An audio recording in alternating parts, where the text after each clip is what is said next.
J'aime regarder les gens sourire. C'est un réel plaisir, mais il y a autre chose. Ce que je trouve prenant, c'est la façon dont les gens regardent quand ils sont perdus dans leurs pensées. Quand le visage devient grave ou en colère, quand ils se mordent la lèvre. La façon dont ils jettent des regards, la façon dont ils regardent vers le bas quand ils marchent, quand ils sont seuls, quand ils sourient en coin, la façon dont ils essayent de retenir leur langue lorsque l'on voit qu'ils voudraient dire quelque chose mais qu'ils ne le peuvent pas. Et puis la façon dont ils regardent quelqu'un qu'ils ont envie d'aimer. J'aime les regards des gens lorsqu'ils font ces choses. C'est beau. L'amour est pareil à une source qui ne cesse de couler. Lorsque vous arrivez auprès de cette source, ne vous hâtez pas de boire. Arrêtez-vous devant elle, reposez-vous du long chemin parcouru. Recueillez l'eau dans vos deux mains, comme dans une coupe, et portez-la jusqu'à vos lèvres. Mais tranquillement, ne craignez pas que cette eau s'épuise jamais. La source de l'amour est inépuisable.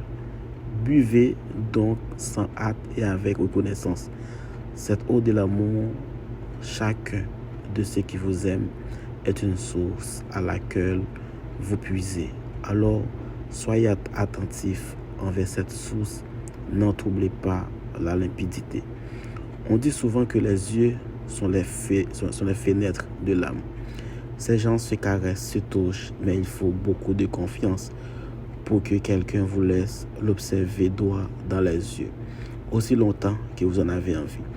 À ce moment-là, vous n'entendez pas seulement ce qu'il veut bien vous dire, mais vous voyez ce qu'il est vraiment. Il y a un équilibre dans le monde de la nature que nous pouvons ressentir, mais nous ne pouvons pas toujours le voir en imaginant qu'il y aura toujours plus qu'il n'est suffisant. Nous avons oublié que, au final, c'est nous qui sommes responsables de ce que demain produira.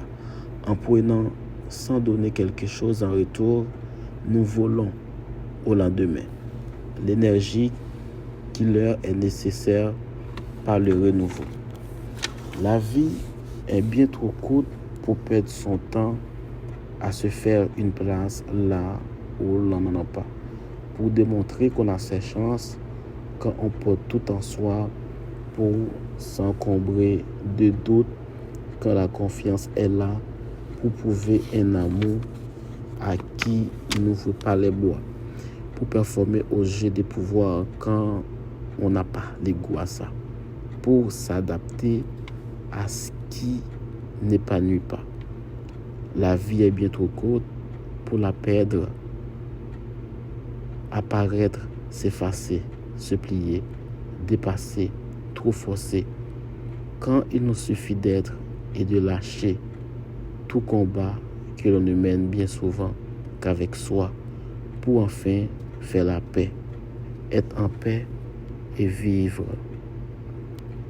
en faisant ce qu'on aime auprès de qui nous aime, dans un endroit qu'on aime, en étant qui nous sommes vraiment.